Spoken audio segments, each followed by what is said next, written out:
It's Phil's Pop Culture Podcast. Watching television. A dynamite place to be. Dynamite! Sponsored by Vandelay Industries, importers and exporters of fine latex products since 1992. And now, the man who taught Frank Burns how to eat worms, here's your host, Phil Kahn.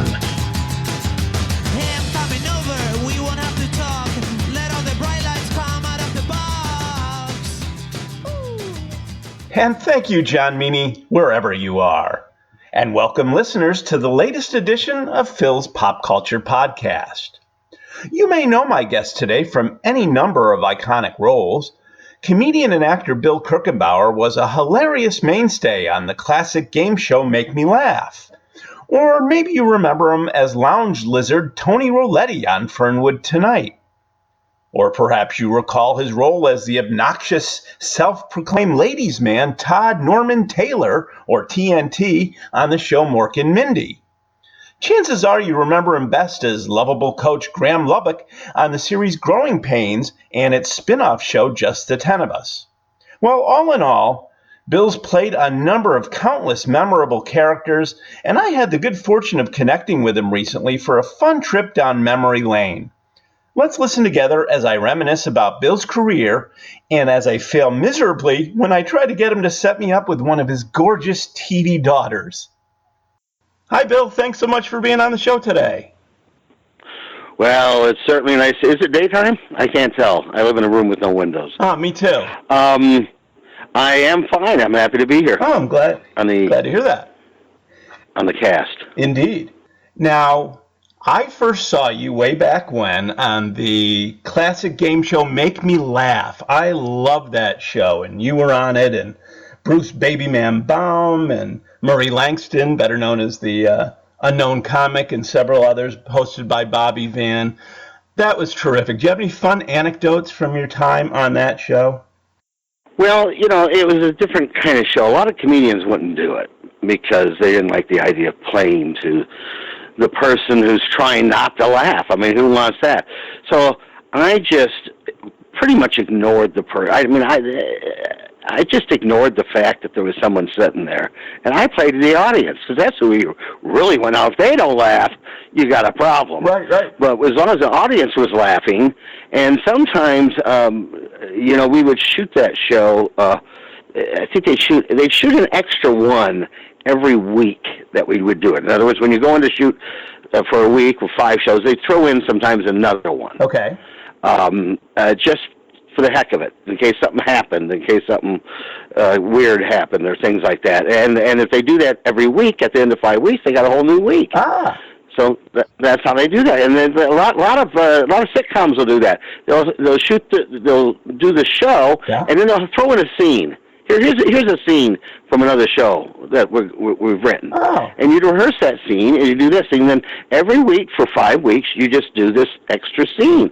And at the end of 12, 14 weeks, hey, you got a whole new show. I learned something new. I had no idea that's how they did it. Yeah, not everybody. And I'll tell you, well, let's go back to Make Me Laugh. Yeah. But to me, I didn't like it when they laugh, because it sometimes cut off a bit. And some of the things I did, I didn't want them. Like, I was the first person to take it. I don't know if you remember the week that I interacted with a television set. Yes, I do remember that. Yeah. Well, let me tell you a story behind it. I sold videotape equipment back then. Yeah. And I had access to TV cameras and TVs and stuff, and so I brought in they provided the TV, but I recorded some stuff, and I thought maybe I'll interact with the TV, because I think I'd seen Steve Allen or somebody do that once or something. Okay. And so I wrote up 5 different things that I did at the last of every one of those shows that week, where I would come out as Kirk and Bauer, the comedy team, and I had a thing where I came out on wheel. At one point, I had the TV. It was a big TV, like a 25 inch. It was on a cart, and I had them pull Yes. He said, "There's a Bill Kirchenbauer, make me laugh." And I had them pull this cart, and then on the TV screen, I looked like I was walking. And so I walked over, and they pulled it right over to the contestant, and I started doing my my bit or whatever I was doing. And then I came out like I'd been bound and gagged, and all taped up and stuff. And I said, "You're an imposter." And then I take out a gun, and I shoot the TV guy, the guy on the TV. But this all had to be timed out. You know, it had to be kind of timed out. That's great. And so that was a memorable week for me because they let me do something weird like that. That is awesome. Gee, you're such an innovator because another one of your famous roles, you had a recurring role on Fernwood Tonight. That was the Mary Hartman summer replacement / spinoff. You were lounge singer Tony Rolletti. And, of course, there were a lot of people after the fact that have done their own little lounge lizard impersonations like Bill Murray on Saturday Night. I was the first. You were the first. How did you come up with the idea? Tell me about the genesis of that. Well, it was well, see, again, I worked in selling videotape equipment. So my agent had called me and said, they got this show over at Norman Lear's place. They're doing like a cheesy little local Mayberry type talk show. Yeah. So, and they're looking for characters in town. And I thought, okay, so I thought of a few characters. I did and I also thought, well, shit, I'm just not going to go in and do one character and have them go, thank you. Uh-huh. So I got my camera, and I got my 3/4 inch cassette deck, and I videotaped myself doing about 4 or 5 different characters. Oh. I based this character, Tony Rolletti, on this guy that sang in an Italian restaurant that I worked as a busboy when I was in high school. And he would play there, and, the Italian food, and he'd play and had the wine sniffer, and he had like an organ there or something. And he was just had a bad toupee, and we'd sit and watch him late at night when there was that last couple that didn't know how to leave. Yeah. And he'd be playing and singing, and I just used to think, kind of, man, don't you know where you are? You're at a Holiday Inn. And we would laugh at him. And but so when I did the character, that's kind of who I based it on. Not quite, but kind of the same. And I call him Tony Rolletti because I figured that, singing so bad it gives you indigestion, agita. And he gets, so I just thought Rolletti, like Rolaids. Like Rolaids. Yeah, Rolaids. Yeah, so that was it. And I created that character, even though I think Norman Lear's company kind of owns it for some reason legally somehow. Oh. But that character was created by me. Oh, that is a terrific character. Groundbreaking. Great stuff. Now, Bill, you have a very funny anecdote to share about the first time you actually played Tony Rolletti. And Alan Thicke, who was one of the producers on the show, and of course you'd later go on to star with him on Growing Pains, he was looking at you kind of funny as you were performing the role. Why don't you take the story from there? So, we're doing the scene, and it's... I'm forgetting some lines to do. I'm remembering they're saying things that we didn't rehearse, and just this it'll be all mangled. And I thought, oh my God, this isn't very good. And then we went to commercial, and I thought that was terrible. I mean, I just screwed up all over the place, and they did things. Then I see Alan Thicke come from behind the camera, and he's walking right at me very quickly, and I can tell he's looking at me, and he's coming right at me. I remember thinking to myself, he's going to hit me.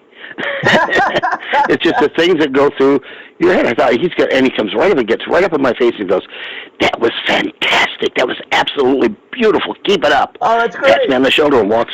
And I thought, what?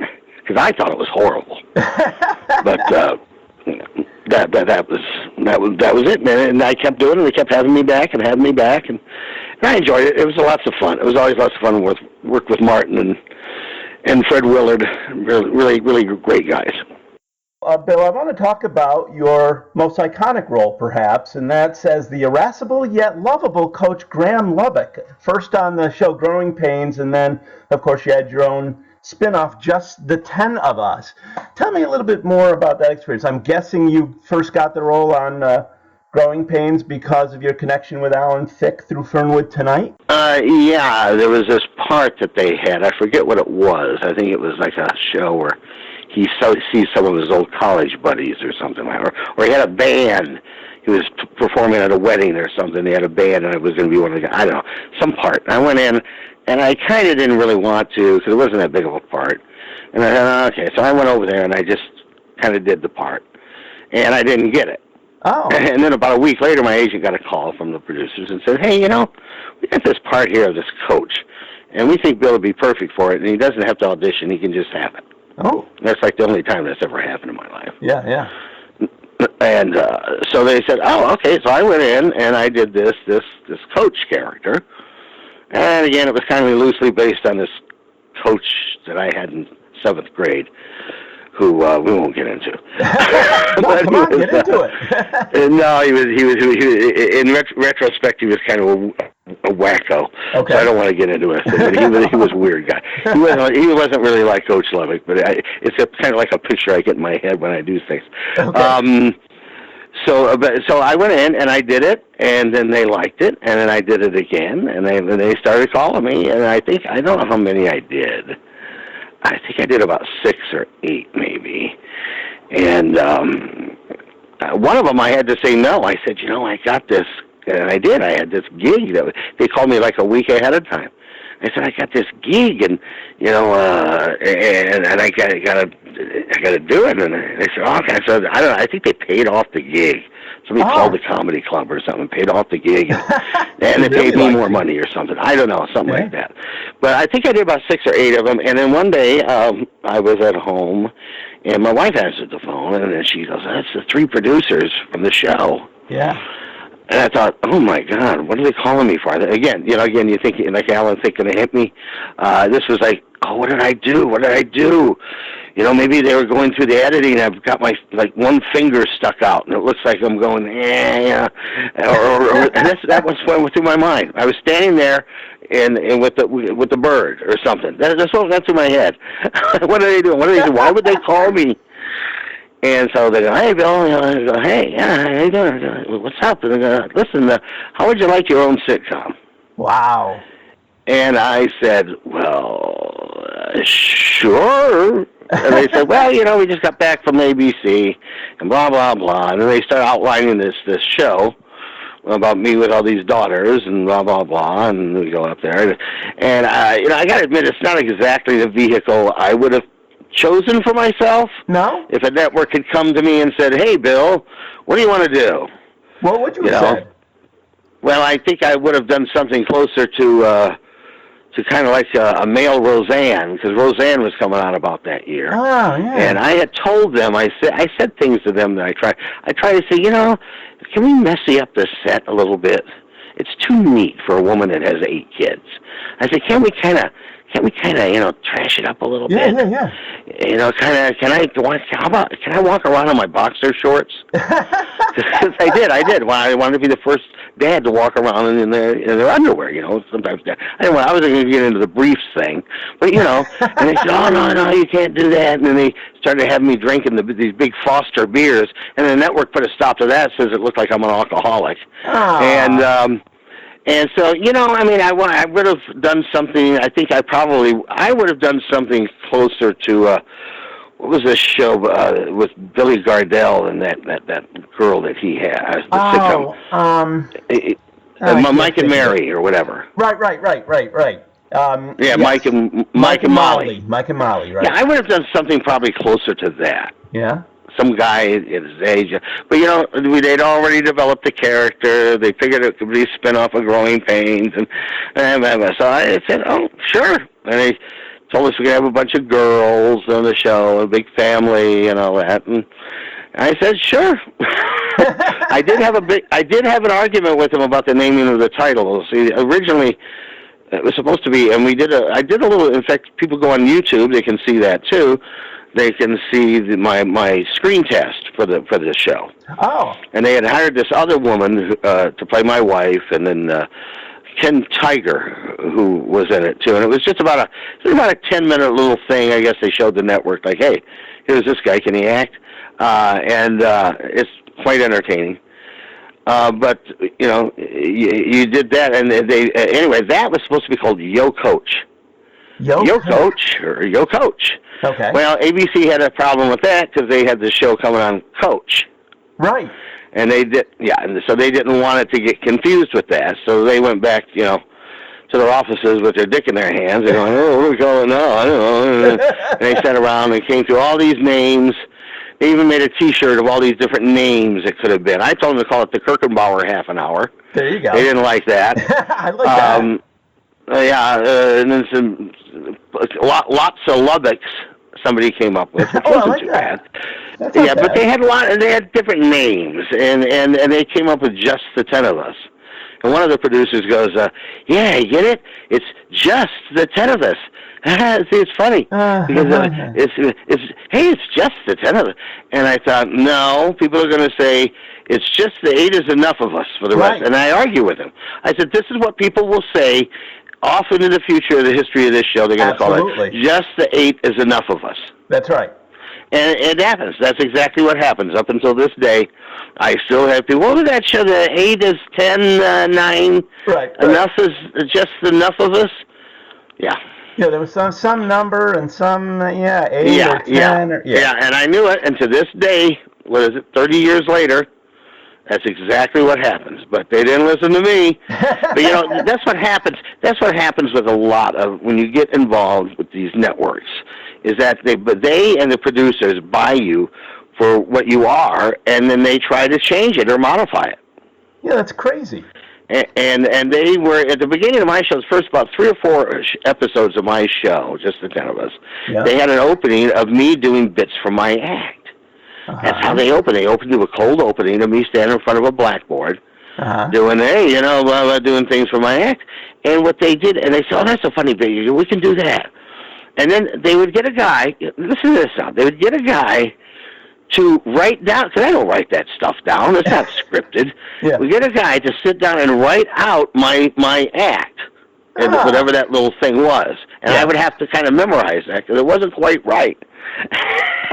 But anyway, they did that for about 3 or 4 times, and I said, just let me do it. I don't know, don't rewrite my act, and I have to memorize it, So we did that for about 3 or 4 times, and they were very funny, actually, but they couldn't keep up with the actual quality of a stand-up. The stand-up quality that I put into my act, So I think they just decided to give it up. I don't know why. I thought it was actually pretty funny. It was kind of like Mork and Mindy would open up with him talking to Orson. Right. Yeah, but you know what? They don't listen to you. Unless you're really powerful and you go in like Roseanne was when she did her show. She had say the show was a complete hit. And listen, my show was good. It won an Emmy, not for my acting, but it won an Emmy. And I enjoyed every bit of it, and I enjoyed all the friends that I made that I really don't see too much of anymore. But it was a great experience, and I'm proud of it. And my son looks at it, and I go, "Here, see, this is stuff I did before I had you." And then, so it is what it is. This thing about doing that kind of stuff, it'll just always be around somehow. Maybe in 50 years, somebody will be talking to my son about, "Yeah, your dad started a podcast back in 2018. Right. Well, speaking of a legacy, I want to change course just a little bit.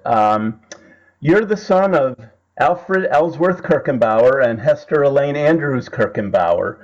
And there's a labor of love you've been working on. And I've had the honor of actually being a supporter of it, and I'm very excited about this project. Could you fill the listeners in on what I'm talking about? Well, again, it's all true. So it's not, the story is this. My dad was a very highly decorated soldier in World War II. He was one of these guys that were on the mountains in New Guinea. I forget what they're called right off the top of my head. The Memorial Stanley Mountains. And what they are, the mountain range that goes left and right, east and west across New Guinea. And back in World War II, the Japanese had landed on the north side, and somebody got the bright idea, let's land a bunch of soldiers on the south side, and they can crawl over these mountains and come up and attack the Japanese from behind. And my dad was a part of this. It was kind of just like the Bataan Death March kind of thing, except they didn't get a lot of equipment and a lot of backup. And he went over there with them, and I don't know, it was a terrible, I read a book about it. There's a book about it. Called The Lost Boys, or I forget what the actual book is, but it's about this campaign. And He won a bunch of medals. He was in the Army for about 28 years, and when he died, his ashes went to my mother, and then about 15 years later, she died, and then I've had him for about the last 10, so he's been in people's closets for the past, 20 years or 27 years or so. Okay. And one of his last wishes was that he have his ashes spread in this river, the White River, up in Hesperia, Michigan. And so, since my wife and I are planning on retiring to Thailand here in a few years or sooner, I said to her, I got to do this. I really need to do this. Get a plane or drive or something. I really got to do this. And so it was really based more behind my obligation to my father. And I thought, okay, well, I'm going to make a movie out of it. Why not? Why not? So why not? I mean, what the hell? I'm doing it anyway. Might as well, record it somehow. Absolutely. So I managed to get a video company in Cedar Rapids, Iowa, and a director down here from Austin, from the Austin Film School. And we started out of my front yard, and we headed up to Michigan. We picked up the guys in Cedar Rapids and worked our way up to Michigan.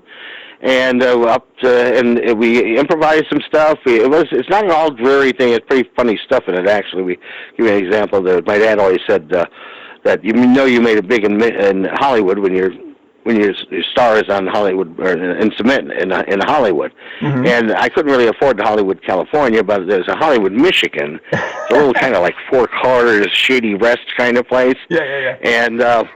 And there's a general store on the corner. And so we stopped there, and the guys made up a thing, some cement thing, and I put my hands in there. Had a bunch of people that didn't have any idea who I was. Had a little ceremony, and then I saw some of my relatives and went up there. I did a TV show, local thing, and then I did in Grand Rapids. I did a comedy set. And we really, the whole thing was kind of improvised. It's just really what it was.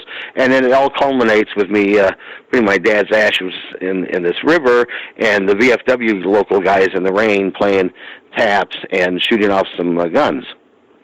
Oh, and it's really the little co-byline thing on it is, it's called Taking Al Back Home, a father and son's last road trip. I love it. And that's pretty much, and we're editing right now, and it's a really hard thing to do. Editing a documentary is not like editing a movie, because a movie, you got a roadmap. They said this and blah, blah, blah. A documentary, a friend of mine described it very well, as trying to put a jigsaw puzzle back together that you spilled on the floor, and you haven't got the cover for it so you can see what it's supposed to look like. Exactly. So you can see the picture that it's supposed to be. Right. And I'm sure you've got hours and hours and hours of footage to wade through as well. Yeah, we've got a lot, but you got to cut through it, and then you got to cut through it again, and we're getting there. We're slowly getting there, but it's a very slow process. You got to mix in, video with pictures and sound and voiceovers and all that stuff, and it's very hard. Right now, it's in the editor's hands, and it's a slow process. But I'm hoping to have that out sometime next year, 2019. Okay, that was going to be my next question. When do you expect it to come out? I can't wait. In what form? I don't know. Well, we'll figure it out. I'd like to get it on Netflix. Oh, that'd be great. Or Amazon. Sure. Or any place I can. It's just a story that needs to be told, and I just that's my way of telling it.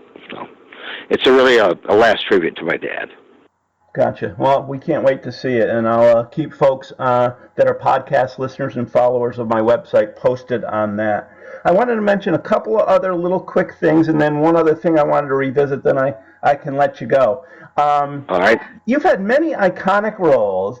One of them is a non-credited role, I believe, from the movie Airplane. Is that correct? Yes. Yeah, that's correct. Yeah, I play Captain Jolene.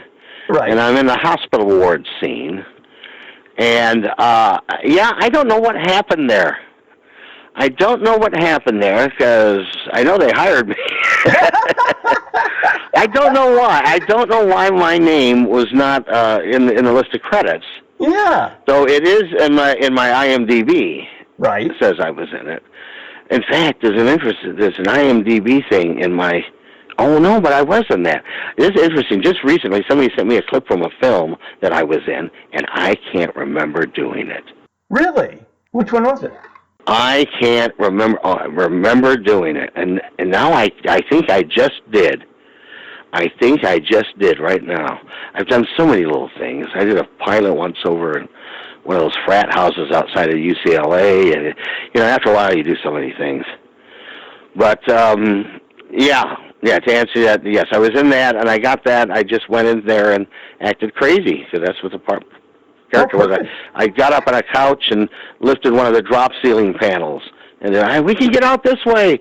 We can get our way out here. We can stand up. And then I put the drop ceiling up back, said, thank you very much, and I walked out. It was kind of a bit that I used to do in my acting comedy clubs. I'd get up on a chair, and I'd stand up, and I'd push, if the ceiling was low enough, I'd push open one of those squares, and I'd look up in there and go, wow, you should see all this shit up in here. and then I'd do a thing like, we can get our way out this way. There's a way out. I dug a tunnel. We can, and that used to get a laugh. So I just did that. It was something I did for my act. Oh, that's great. And you also shot Robbie Benson and was arrested by Richard Widmark in National Lampoon Goes to the Movies. National Lampoon Goes to the Movies. Yeah, that was an interesting movie. That was a strange movie. That was supposed to be, was a National Lampoon movie. It was supposed to be 4 different stories within the one movie. And they were directed by 4 different directors. And one of them, I'm not sure which one it was. I think it was something about a bomb in a movie theater or something. One of the guys, and I don't know who the director was, really screwed it up. Okay. Really screwed whatever the bit was, or the storyline. They just messed it up to the point where they found it unwatchable. So now they only had 3 stories. So now the movie's kind of short. Okay. And they had trouble selling it. So it mostly just went on the cable and maybe VHS and DVD, because it was really short. It was supposed to be a full-length movie, and I think it's really short, and it's because one of the story guys it was just terrible. But yeah, I got to work with Richard Widmark. That's great. And Robbie Benson. Yeah.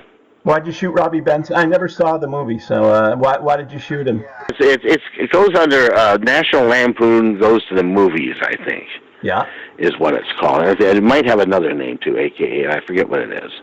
Well, what did Robbie Benson ever do to you? He just got in the way. Again, playing another crazy guy.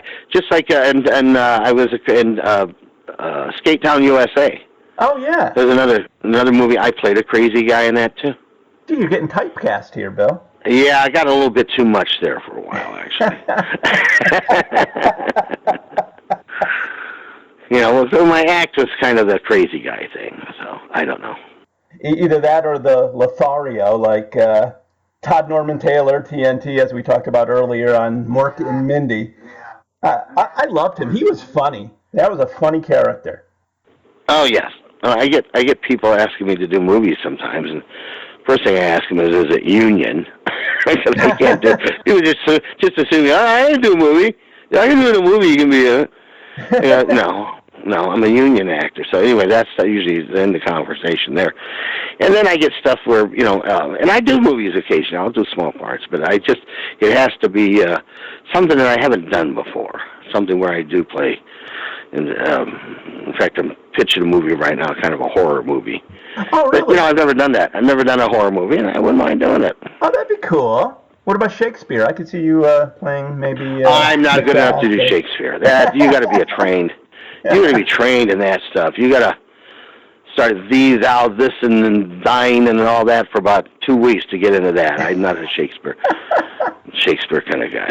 Bill, I don't want to offend you in any way, but really the only reason I'm interviewing you is because I was trying to get to your daughters on the show, especially Jamie Lunar. Hopefully you're still in touch with them and, can hook me up. What do you say? They're real easy to get to on Facebook, I think. I don't really I talk to Joanne Willett, and I also talk to Brooke Thies now and then, but I really don't hear from anybody anymore.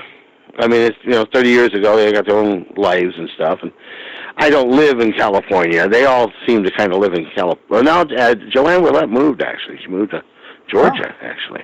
Oh. Yeah, but, it was easier in that they all lived out there and would see each other. I live in Austin, Texas, and I've lived here for about 10 years. So, but, yeah, I mean, I still talk to them. I'm sure it was a very highlight of their lives, just like it was mine. And who knows? Maybe they'll reboot the show one day. I'm still alive. Yeah, you've been talking about that on Facebook about, hey, all these other shows are getting a reboot. Why not just the 10 of us? Yeah, I don't know. They'd have to really redo it, though, like they did Will and Grace. It'd have to be much naughtier. Indeed. You wouldn't mind that, would you? I wouldn't mind that. They'd probably do it like all the girls and they have children. So it'd be like just the 35 of us or something. Ooh, there you go. Just the 35 of us. Now there's a name. Yeah, that's a budget no one would put up with, I'll tell you that right now. They'd have to kill me off like Roseanne. Let's start with him. Right. Yeah, I can see that happening. You finally get the show back, and then all of a sudden you get kicked off. Yeah. Now, I also wanted to get into a little bit about the Legends of Comedy is a new project you're working on. Tell me a little bit more about that. Well, it's not actually not new. I don't mean to correct you. I've been doing it since about 1996. I was in Las Vegas, and I saw a friend of mine that did a great Sam Kinison. Yeah. And I thought I could get him a job at Legends in Concert, where they do, Elvis and Madonna and all that stuff. Yeah. And I called him up and said, hey, I've got a guy that does Sam Kinison. He could do a comedy. No, we only do singers. Click. And then I thought to myself, well, shoot, if I could find one guy, maybe I could find several others. And so I spent about a year putting together this thing. I had a George Burns, a Jay Leno, a Robin Williams. I had a guy who did Robin. A guy did Tim Allen. A guy who did Seinfeld not very well. George Burns. I said George Burns, Rodney Dangerfield, or Roseanne, Bill Cosby. Yeah. A lot of these people.